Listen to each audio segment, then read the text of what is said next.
여러분, 안녕하세요.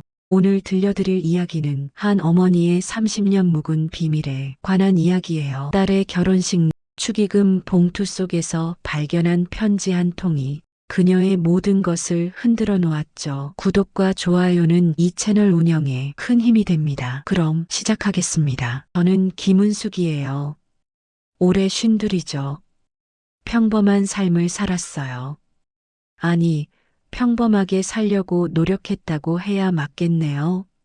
하지만 과거는 절대 저를 놓아주지 않더라고요. 이야기는 딸 다연이의 결혼식 날부터 시작해야 할 것 같아요. 아니, 사실은 그보다 훨씬 전, 30년 전, 어느 겨울밤부터 시작된 이야기지만요.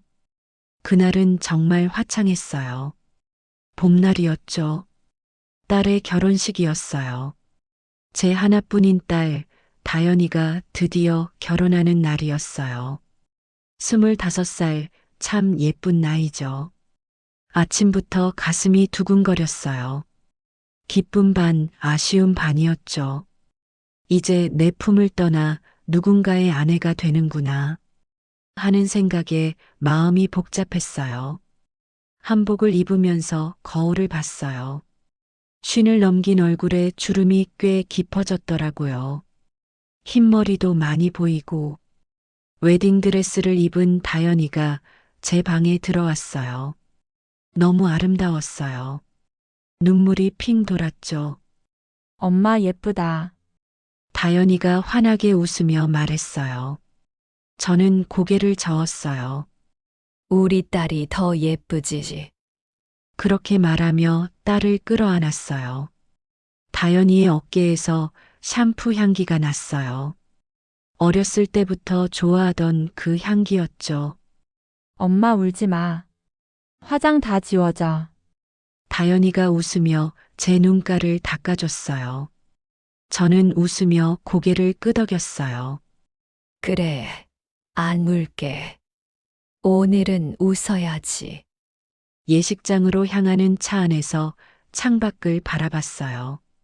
봄꽃이 활짝 피어 있었죠. 새로운 시작을 축하하는 것처럼요. 저는 속으로 계속 기도했어요. 다연이가 행복하기를, 평생 웃으며 살기를. 예식장에 도착했어요. 이미 많은 하객들이 와 있었죠. 친척들, 친구들, 직장 동료들. 저는 한 분 한 분께 인사를 드렸어요. 와주셔서 감사합니다. 멀리서 오시느라 고생 많으셨어요. 고개를 숙이고 손을 잡고 감사의 말을 전했죠. 신랑 가족들도 보였어요. 한준호, 제 사위가 될 사람이었죠. 27살의 청년이었어요. 처음 만났을 때부터 좋은 인상이었어요. 온화한 얼굴에 차분한 말투. 다연이를 잘 보살펴 줄 것 같았어요. 어머님, 안녕하세요. 준호가 공손하게 인사했어요. 저는 따뜻하게 웃으며 대답했죠. 그래요. 오늘 긴장되죠. 네, 많이요. 준호도 수줍게 웃었어요. 준호의 부모님도 정말 좋아 보이는 분들이었죠. 사돈어른, 오늘 정말 감사합니다. 제가 인사를 드리자 준호 어머니가 제 손을 꽉 잡으셨어요. 아니에요. 저희가 더 감사하죠. 좋은 며느리를 얻게 되어서요. 드디어 식이 시작됐어요. 음악이 흐르고 준호가 먼저 입장했죠. 그리고 다연이가 제 팔을 잡았어요. 버질로드를 걸으면서 눈물이 났어요. 억지로 참았지만요. 이 순간이 얼마나 소중한지, 다시는 돌아오지 않을 순간이라는 걸 알았거든요. 준호에게 다연이의 손을 건넬 때 제 마음이 뭉클했어요. 저는 준호를 바라보며 작게 속삭였어요.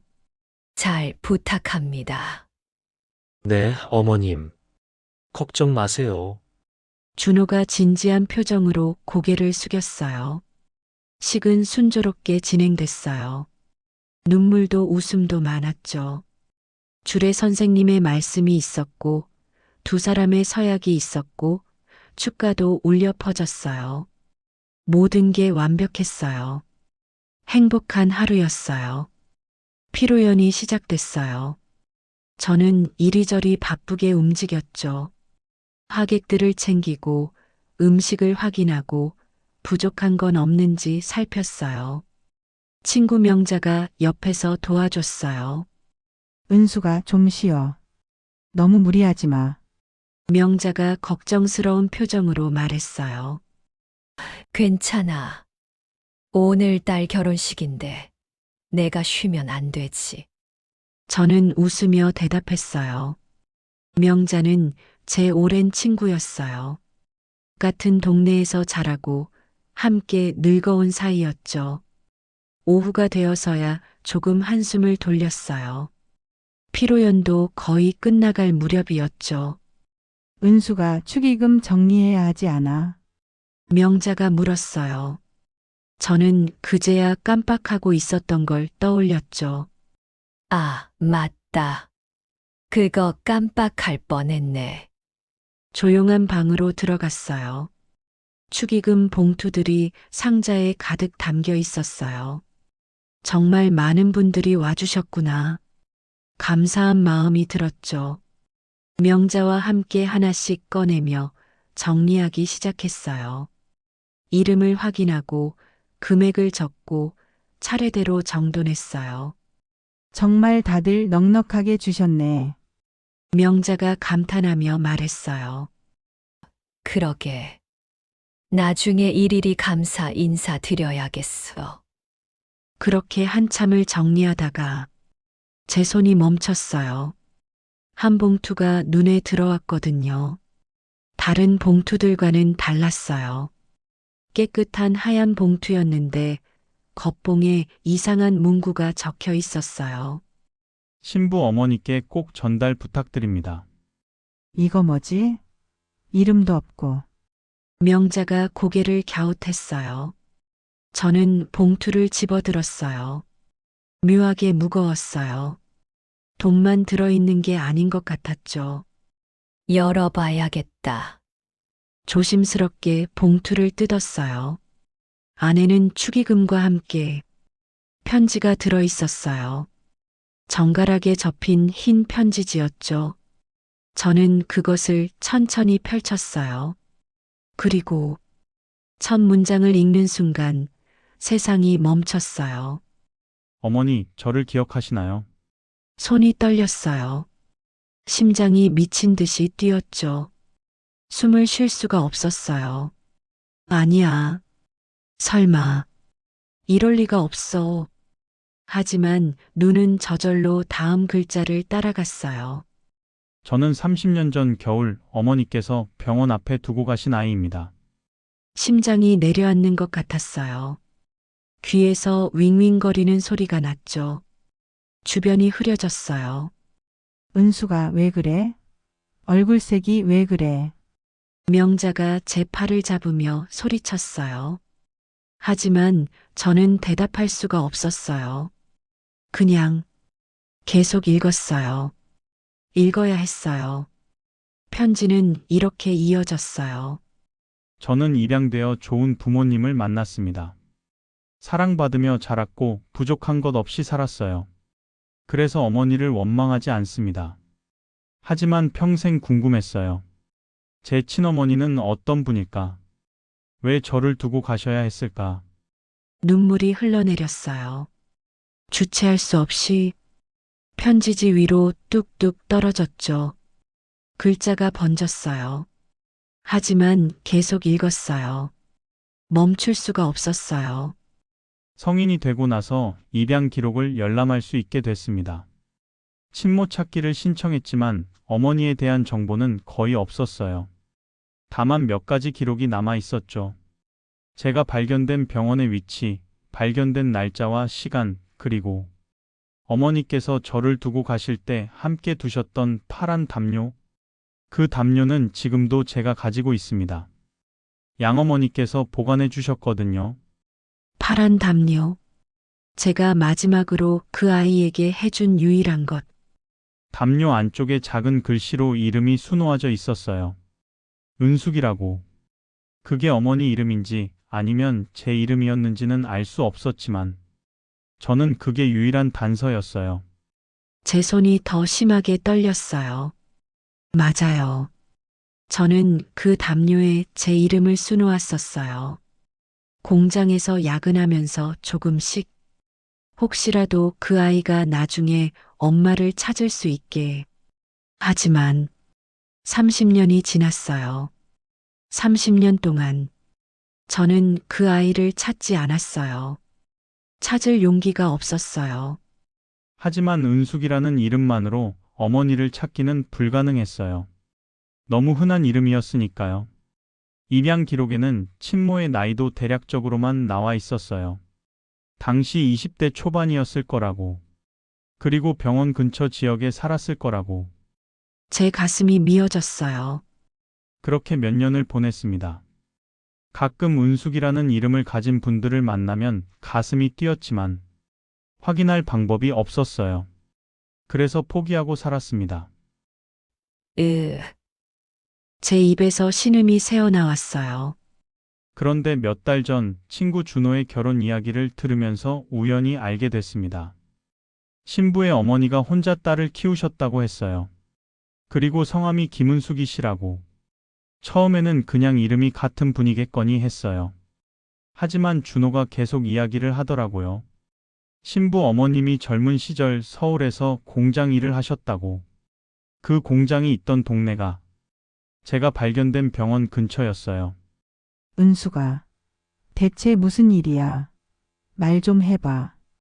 명자가 제 등을 두드렸어요. 걱정스러운 목소리였죠. 하지만 저는 대답할 수가 없었어요. 온몸이 떨렸어요. 계속 편지만 읽었어요.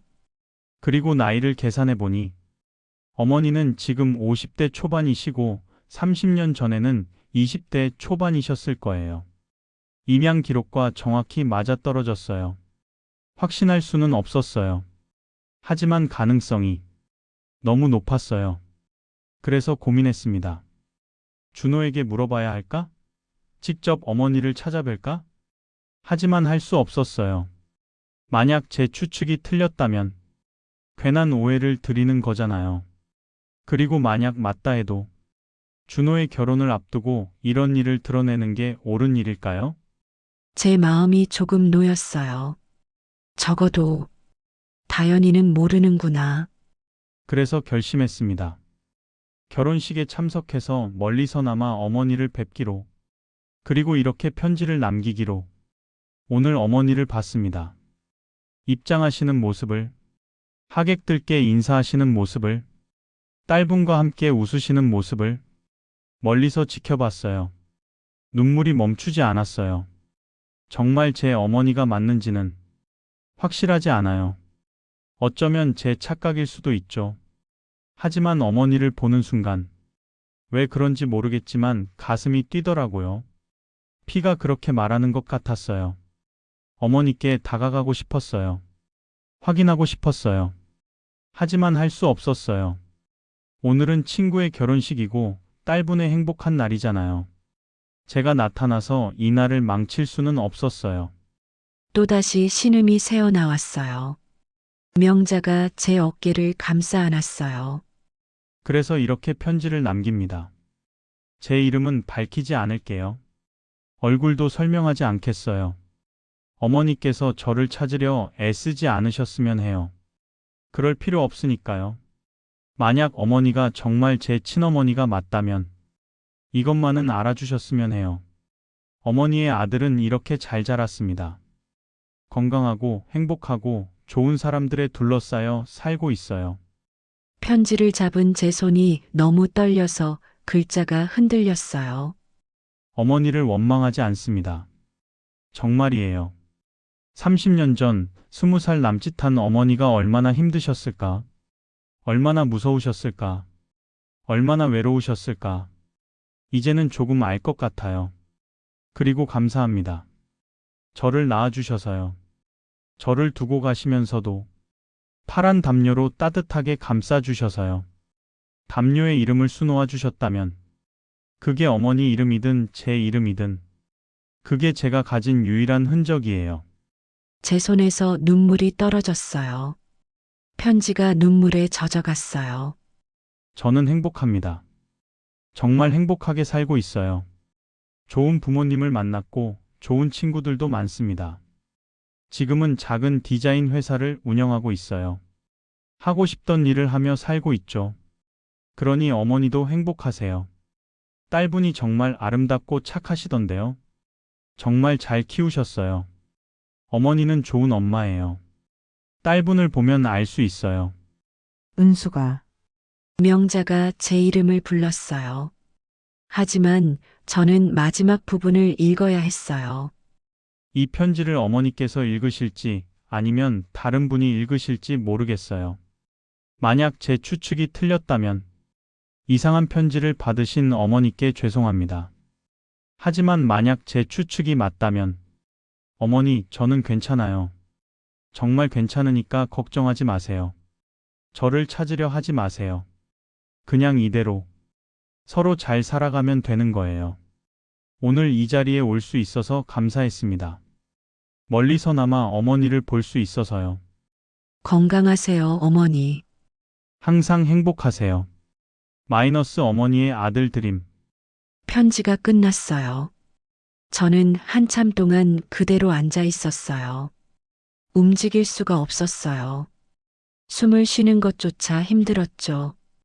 은수가 명자가 조심스럽게 불렀어요. 저는 천천히 명자를 봤어요. 눈물 범벅이 된 얼굴로 명자야, 제 목소리는 떨리고 있었어요. 말이 제대로 나오지 않았죠. 대체 무슨 일이야? 편지에 뭐가 적혀 있는 거야? 명자가 물었어요. 저는 편지를 명자에게 건넸어요. 말할 힘이 없었거든요. 명자가 편지를 읽기 시작했어요. 그리고 점점 표정이 굳어갔죠. 얼굴이 창백해졌어요. 세상에. 은수가 이게 명자의 손도 떨리고 있었어요. 너 정말? 명자가 저를 바라봤어요. 저는 고개를 끄덕였어요. 천천히 무겁게 30년 전에 나 말이 끊겼어요. 숨이 막혔거든요. 명자가 제 손을 꽉 잡았어요. 진정해, 은수가. 천천히 말해봐. 저는 물을 한 모금 마셨어요. 목이 타들어가는 것 같았어요. 그리고 이야기하기 시작했어요. 평생 숨겨왔던, 단 한 번도 누구에게도 말하지 않았던 22이었어. 나는 한 남자를 만났어. 공장에서 일할 때. 목소리가 계속 떨렸어요. 명자는 아무 말 없이 제 손을 잡고 들어주었죠. 임신했다는 걸 알았을 때 그 남자는 사라졌어. 나는 혼자서 아기를 낳았어. 은수가 명자의 목소리도 떨렸어요. 남자아이였어. 너무 작고 너무 약한. 하지만 나는 그 애를 키울 수가 없었어. 눈물이 뚝뚝 떨어졌어요. 멈출 수가 없었죠. 그래서 고아원에 두고 왔어. 파란 담요에 싸서 내 이름을 수놓아서 그런 일이 명자가 제 어깨를 안았어요. 그리고 그 아이가 저는 편지를 다시 봤어요. 여기 있었대. 오늘 이 자리에. 누군데? 명자가 물었어요. 모르겠어. 준호 친구 중 한 명이래. 이름도 얼굴도 알려주지 않았어. 저는 피로 연장을 떠올렸어요. 오늘 온 하객들, 준호의 친구들, 그중 누군가가 제 아들이었어요. 명자야. 나 어떻게. 제가 명자를 붙잡으며 울었어요. 진정해, 은수가. 일단 진정하고. 명자도 울고 있었어요. 저를 안으면서 잠시 후 저는 화장실로 갔어요. 얼굴을 씻어야 했거든요. 거울을 봤어요. 눈이 퉁퉁 부어 있었죠. 화장이 반쯤 지워져 있었어요. 30년 전이 떠올랐어요. 그 추운 겨울밤이. 저는 22이었어요. 봉제 공장에서 일했죠. 가난했어요. 정말 가난했어요. 하루하루 먹고 사는 것도 힘들었어요. 그때 한 남자를 만났어요. 공장 선배였죠. 26살이었어요. 착한 사람이었어요. 저한테 잘해줬어요. 처음으로 누군가에게 소중한 존재가 된 기분이었어요. 은수가 나랑 같이 살자. 돈 좀 모으면 결혼하자. 그 사람이 그렇게 말했어요. 저는 믿었어요. 정말 믿었어요. 하지만 임신했다는 걸 알았을 때 그 남자는 사라졌어요. 어느 날 갑자기 공장에도 나오지 않고 연락도 되지 않고 나중에 동료들한테 들으니 고향으로 내려갔다고 하더라고요. 그냥 도망간 거였죠. 저는 혼자 남았어요. 배는 점점 불러왔고요. 부모님께는 말할 수 없었어요. 우리 집 형편도 어려웠고 아버지는 엄격한 분이셨거든요. 미혼모라는 걸 알면 저는 집에서 쫓겨날 게 뻔했죠. 어쩌면 더 나쁜 일을 당할 수도 있었어요. 그래서 혼자 견뎠어요. 배를 숨기고 일을 하고 공장 기숙사에서 몰래 숨어 지냈어요. 작은 병원에서 혼자 아기를 낳았어요. 산부인과도 아니었어요. 그냥 동네 의원이었죠. 의사 선생님이 난감해 하시면서도 저를 도와주셨어요. 남자아이였어요. 너무 작고 연약한 아기였죠. 울음소리도 약했어요. 의사 선생님이 물었어요. 애기 어떻게 할 거야? 키울 수 있어? 저는 대답하지 못했어요. 어떻게 하냐고요? 저도 모르겠는데. 없으면 입양기관에 연락해 줄까? 내가 아는 곳이 있어. 저는 고개를 끄덕이고 말았어요. 저는 아기를 안고 그 작은 얼굴을 보면서 계속 울었어요. 미안해. 미안해. 그 말밖에 할 수 없었어요. 저는 아기를 담요에 싸서 안았어요. 파란색 담요였어요. 제가 임신했을 때부터 조금씩 돈을 모아서 산 거였어요. 그리고 담요 안쪽에 밤새워 제 이름을 써놓았어요. 은숙이라고. 혹시라도 언젠가 이 아이가 나를 찾을 수 있게. 그게 제가 할 수 있는 유일한 거였어요. 미안해. 엄마가 너무 무서워. 너를 지켜줄 수가 없어. 아기는 자고 있었어요. 작은 얼굴로 평화롭게. 저는 일어섰어요. 발이 떨어지지 않았지만 억지로 걸었어요. 뒤돌아보지 않으려고 했어요. 잘 살아. 제발 행복하게 살아. 그리고 뛰었어요. 정신없이 뛰었어요. 뒤도 돌아보지 않고 그날 밤 저는 거리를 헤맸어요. 갈 곳이 없었거든요. 비를 맞으면서 울면서 걷고 또 걸었어요. 다음 날 공장 기숙사로 돌아갔죠. 아무 일도 없었던 것처럼. 하지만 마음속은 무너져 내리고 있었죠. 그 뒤로는 살아야 했어요. 어떻게든 하루하루를 견뎌야 했어요. 공장을 그만뒀어요. 그 동네를 떠났어요. 다른 지역으로 이사했죠.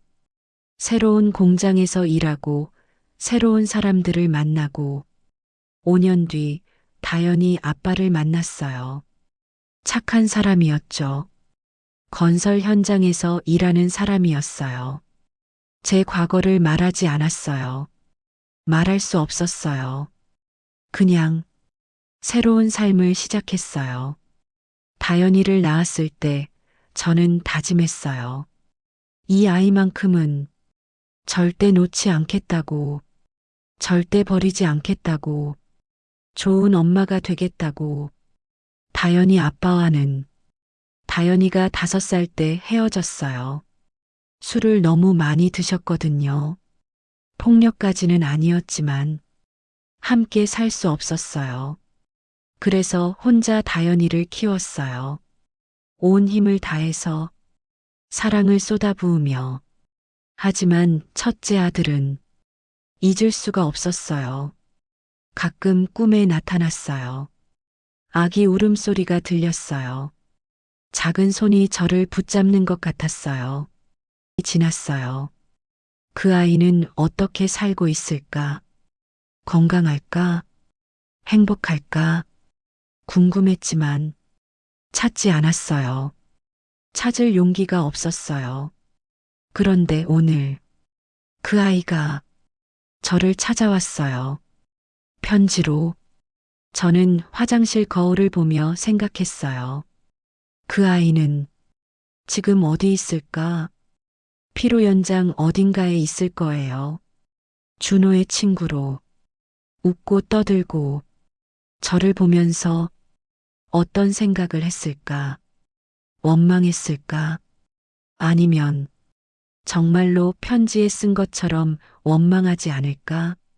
얼굴을 씻고 방으로 돌아왔어요. 명자가 기다리고 있었죠.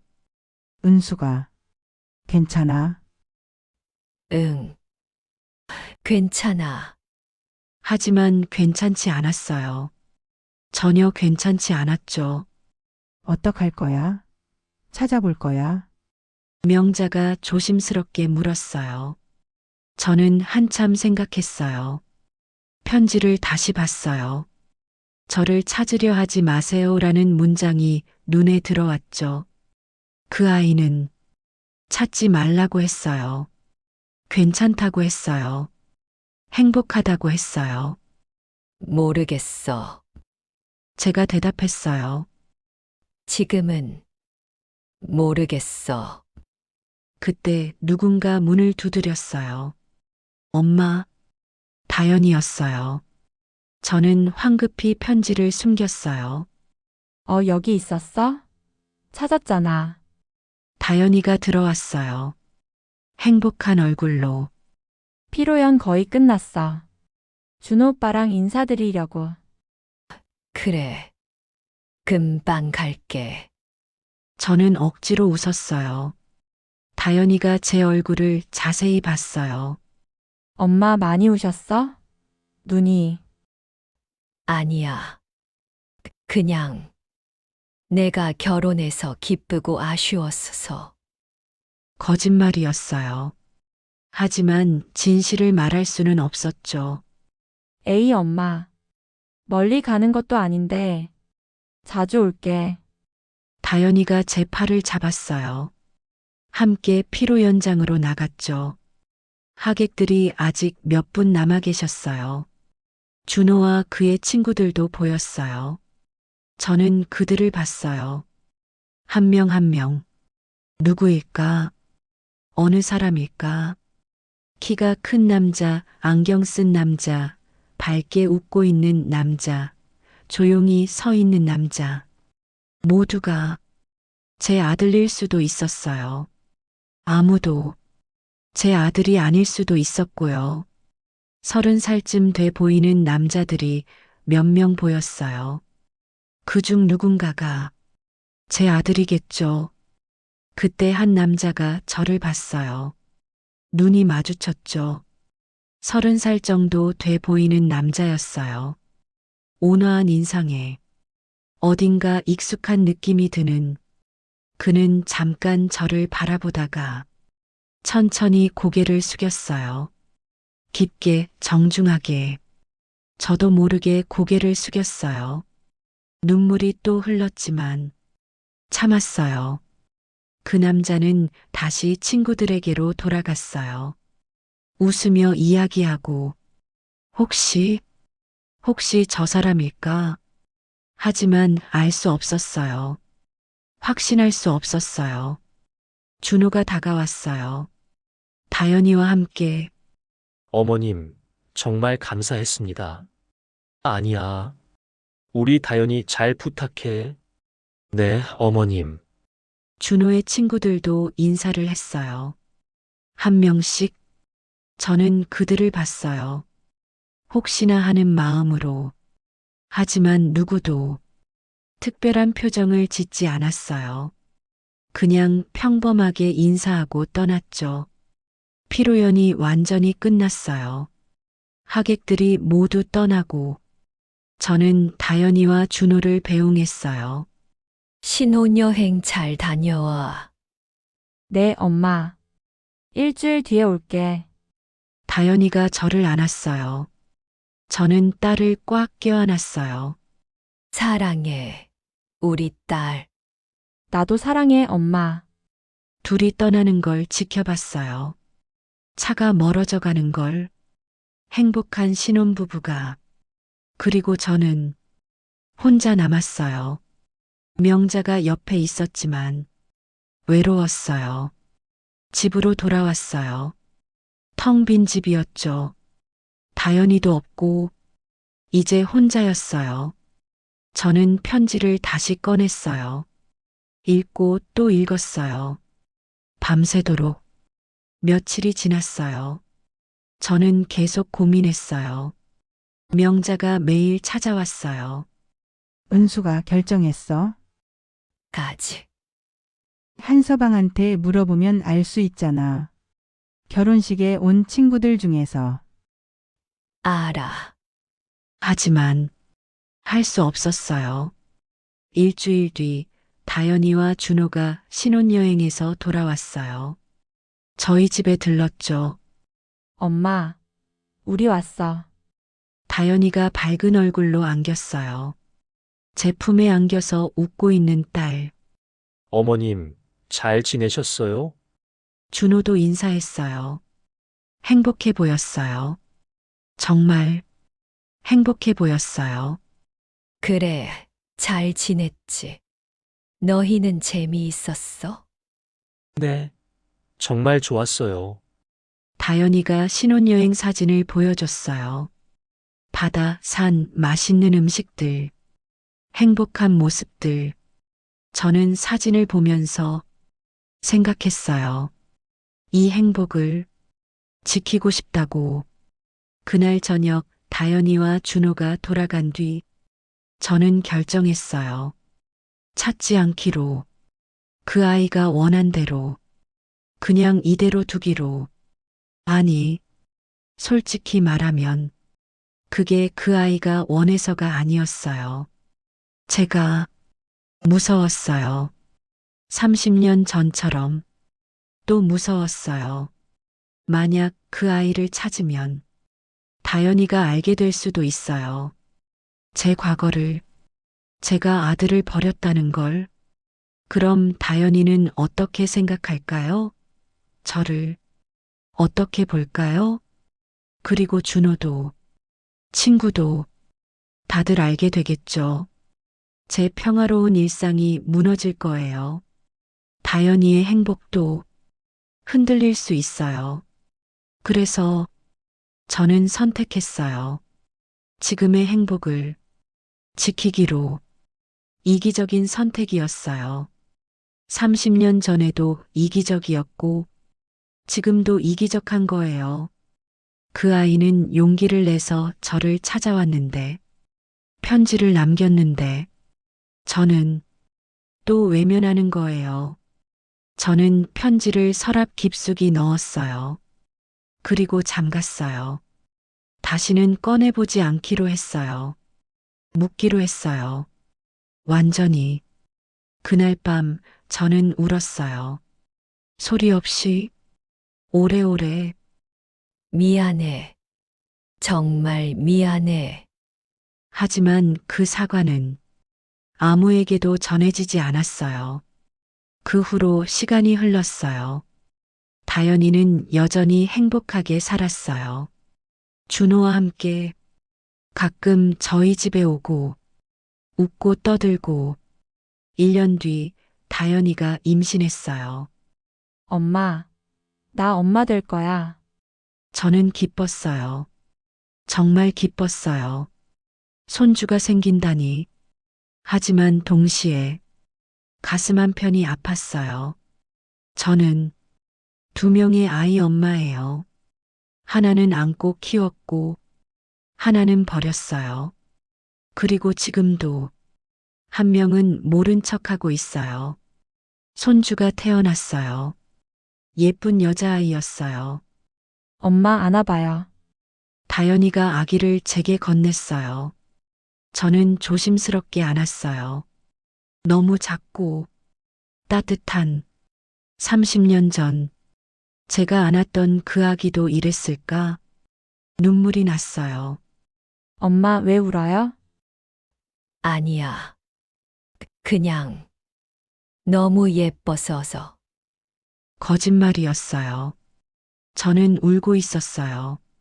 제가 버린 아들 때문에, 지금도 어딘가에 살고 있을 제 첫째 아들 때문에 세월은 계속 흘렀어요. 손주는 자랐고, 다연이는 행복했고, 저는 그냥 살았어요. 가끔, 정말 가끔, 30살쯤 된 남자를 보면 생각했어요. 혹시 내 아들일까? 하지만 다가가지 않았어요. 묻지도 않았어요. 그냥 지나쳤어요. 30년 전에도, 그리고 지금도 저는 도망가고 있어요. 서랍 속에는 여전히 그 편지가 있어요. 한 번도 다시 꺼내보지 않았어요. 하지만 잊을 수는 없어요. 가끔 밤에 그 편지가 생각나요. 어머니, 저를 기억하시나요? 저는 괜찮아요. 행복합니다. 그 아이는 정말 괜찮을까요? 정말 행복할까요? 아니면 편지에 그렇게 쓴 것뿐이고 사실은 외로울까요? 엄마를 그리워할까요? 모르겠어요. 알 수 없어요. 알려고 하지도 않았으니까요. 이게 제 선택이었어요. 이기적인 선택. 30년 전에 한 번, 그리고 지금 또 한 번. 저는 2번 그 아이를 버렸어요. 첫 번째는 무서워서 버렸어요. 2번째는 지금의 행복을 지키기 위해 버렸어요. 어느 쪽이 더 나쁜 걸까요? 모르겠어요. 둘 다 나쁜 것 같아요. 하지만 저는 이렇게 살고 있어요. 매일 밤 잠들기 전에 생각해요. 미안해. 정말 미안해. 하지만 그 사과는 아무에게도 전해지지 않아요. 그냥 제 마음속에만 남아있을 뿐이에요. 오늘도 저는 살아가고 있어요. 다연이는 행복하게 웃고, 손주는 밝게 자라고, 저는 그 옆에서 웃고 있어요. 하지만 그 웃음 뒤에는 항상 죄책감이 있어요. 평생 이렇게 살 거예요. 이 죄책감을 안고서 그게 제가 선택한 삶이에요. 그게 제가 치러야 할 대가예요. 어쩌면 그 아이는 알고 있을지도 몰라요. 제가 찾지 않았다는 걸, 제가 또 한 번 외면할 거라는 걸. 그래도 편지에 쓴 것처럼 행복하게 살았으면 좋겠어요. 그리고 저를 용서해 줬으면 좋겠어요. 비록 저는 용서받을 자격이 없지만 이게 제 이야기예요. 아직도 계속되고 있는 30년 묵은 비밀이에요. 그리고 앞으로도 계속될 제 죄예요. 오늘의 이야기는 여기까지입니다. 우리는 때때로 용기를 내는 것과 지금의 행복을 지키는 것 사이에서 선택해야 해요. 그 선택이 항상 옳은 건 아니에요. 다만 그 무게를 평생 짊어지고 살아간다는 것. 여러분이라면 어떤 선택을 하셨을까요? 정답은 없어요. 우리 모두 각자의 무게를 안고 살아간다는 걸 기억해 주세요. 들어주셔서 감사합니다. 구독과 좋아요는 이 채널에 큰 힘이 됩니다. 감사합니다.